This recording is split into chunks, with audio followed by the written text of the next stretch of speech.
Hello hello, je vous retrouve aujourd'hui pour mes favoris du mois d'octobre. On commence tout de suite avec les soins, c'est parti. Pour commencer, je vais vous présenter un gel nettoyant de chez Roger Cavaillès. Honnêtement, ça fait un petit moment que j'utilise parce que c'est ma deuxième bouteille. C'est un énorme coup de cœur pour ce gel nettoyant. J'ai une peau à tendance acnéique. Je fais de l'acné hormonale et depuis que j'utilise ce gel nettoyant, j'ai vu un réel effet sur ma peau. J'ai moins de boutons. Enfin, vraiment, j'ai vu un effet assez rapidement. Alors attention, je n'ai pas utilisé que ça, j'ai des médicaments à côté, voilà, j'ai un traitement prescrit par un dermatologue autre, mais ce petit gel-là m'a quand même bien aidé. Mon deuxième favori, c'est un shampoing de chez René Furterer. Il s'appelle le Melaleuca. Donc c'est un shampoing en fait anti-pelliculaire, mais pour les pellicules grasses, pour les cuirs chevelus à tendance gras. C'est exactement mon cas. Voilà, moi il faut que je prenne un shampoing tous les 2 jours, voire tous les jours avant. Sinon mes cheveux sont gras très très rapidement.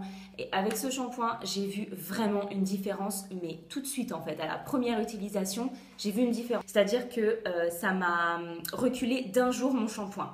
Alors, si vous n'êtes pas quelqu'un qui a les cheveux gras, vous allez vous dire oui, un jour en plus, un jour en moins. Non, je peux vous dire que pour quelqu'un qui a le cuir chevelu vraiment gras, un jour de moins sans shampoing, c'est juste énorme. Il faut savoir que je me lave les cheveux tous les 2 jours et grâce à ce shampoing, j'ai pu espacer tous les 3 jours. Donc vraiment top du top. Par contre, il faut éviter de l'utiliser à chaque shampoing, sinon vous allez voir ses effets diminuer. Il vaut mieux essayer d'espacer et de l'utiliser seulement une fois par semaine pour optimiser ses effets dans le temps. Voilà ce que j'ai remarqué. Mais gros top pour ce shampoing, je vais clairement me le racheter. On reste dans les soins, mais cette fois-ci avec un flop. C'est donc la crème démaquillante aux fleurs rares de chez L'Oréal.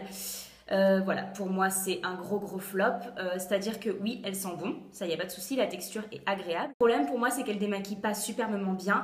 Honnêtement, voilà, il faut vraiment que je frotte longtemps, il faut que je recommence 2 fois pour vraiment que même mes yeux soient démaquillés. Et en plus de ça, elle laisse un espèce de film gras sur mes yeux en fait. Enfin, ça pique pas, hein, mais c'est désagréable. Je vois flou en fait pendant quelques minutes après l'avoir utilisé. Donc franchement, voilà, moi c'est quelque chose voilà, qui m'agace un petit peu, enfin normal. Et voilà, hein, je l'ai vraiment testé, hein, c'est pas juste 2 fois, je lui ai donné sa chance vraiment plusieurs fois. Mais pour moi, à part l'odeur et la texture, l'efficacité même du produit et le fait que j'ai un effet flou sur les yeux après, voilà, non, je la rachèterai pas et même je vais carrément arrêter de l'utiliser. Flop. On passe ensuite au make-up. C'est parti et tout d'abord, je voulais vous parler de la palette de chez Anastasia, la Subculture palette. Voilà, je sais que cette palette a fait beaucoup polémique. Honnêtement, moi, je ne comprends pas pourquoi. Comment vous dire? Cette palette, c'est un énorme coup de cœur. De toute façon, vous l'avez vu si vous avez un peu suivi mes make-up sur le blog du mois d'octobre. Vous avez vu que j'ai fait énormément de make-up avec cette palette. Parce que tout simplement, enfin, les couleurs m'inspirent. Honnêtement, je la trouve juste, mais juste trop belle en fait. Enfin, j'adore. Elle est pigmentée, mais de fou. Enfin, c'est ma palette la plus pigmentée que j'ai. Hein. Ça, c'est clair et net. Mais waouh, enfin, juste waouh.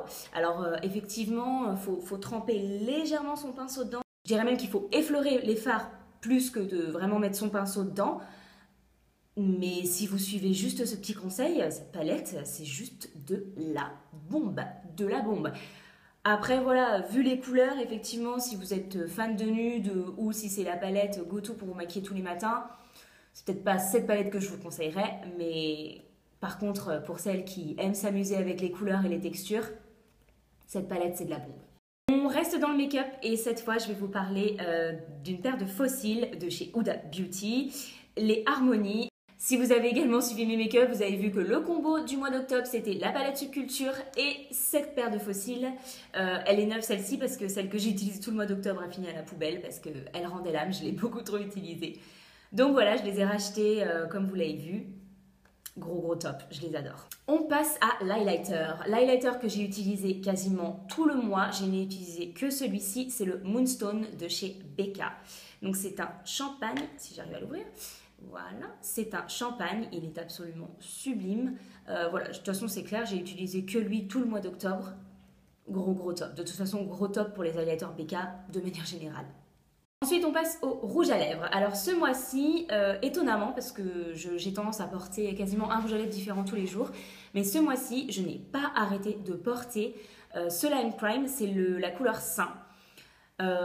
C'était mon go-to. En fait, je mettais juste du mascara et ce rouge à lèvres là pour aller au boulot. Quand je commence à 6h le matin, j'ai pas envie de faire autrement. Franchement, il habillait, enfin, il réveillait le make-up quoi. Juste avec ce rouge à lèvres, ça donnait l'impression que j'étais bien maquillée, que j'étais vraiment maquillée, alors qu'en fait, j'avais fait vite fait mon teint et juste du mascara quoi. Ce rouge à lèvres là, déjà gros top, mais la teinte en fait, la teinte pour l'automne, voilà, juste j'adore. Quand je voulais un peu plus de nude ce mois-ci, c'est plutôt vers le Bombshell de chez Huda Beauty que je me tournais. Voilà, je ne vais pas vous reparler des rouges à lèvres Huda Beauty. Si vous n'avez pas vu mon article, tous les articles des produits dont je vous parle ici sont dans la barre d'infos. Voilà, j'adore la couleur, c'est un nude mais qui reste dans les tons chauds, donc ce que j'adore. Voilà, gros top encore une fois. Ensuite, on passe à mes tops d'hiver de ce mois-ci. D'hiver dans les deux sens, puisque ce sont des cuissardes que j'ai envie de vous présenter. Ce sont des cuissardes de chez Missguided. Je les adore, je les ai eues l'hiver dernier et honnêtement, dès qu'il a commencé à faire un petit peu froid, c'est elles que j'ai ressorties directement. Gros top pour moi, je les adore, le talon est pas trop haut, elles sont confortables et franchement avec une petite robe ou une combi short, elles font carrément leur effet.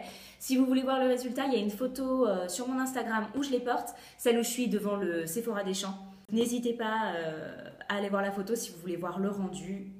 Voilà, mais en tout cas, ces chaussures, gros top et gros top d'ailleurs pour les cuissardes en général. Et voilà, c'est tout pour mes favoris du mois. J'espère que ça vous aura donné des idées d'achat ou des solutions. Team cheveux gras. Voilà, et sur ce, je vous dis à bientôt dans une nouvelle vidéo. Bye!